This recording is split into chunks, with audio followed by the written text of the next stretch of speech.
Can you just speak to the scale of production that you guys are doing with your ads? We're pushing out at least 30 individual pieces of creative every single week, and that's come up from, I think it was maybe 5 when we first started. There is a team of 3 full-time videographers and editors in-house. It all starts with ideas, and that is found through MagicBrief. We use the Inspire tab, we use all of the filters, we have a lot of our favorite brands saved, we have boards for each of our videographers and video editors. So your videographers are going in there themselves and actually saving down the inspiration? What we've found is it's hard for them to be really passionate about creating a video if someone else puts it on their desk. They go out and find stuff that they like and then see that through from brief to production. It's like creating a sense of ownership, so then they're more engaged with the end product. Yeah. Exactly. So after the board's saved down, they will copy the script using the MagicBrief tool. They take the script of the video and then just mold it into something that's applicable for our business. So on a Monday morning, they'll actually initial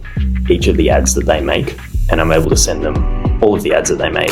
How did they perform? And then they're able to look at those and say that, oh, that one that I made last week that I really, really liked, it tanked. Why was that?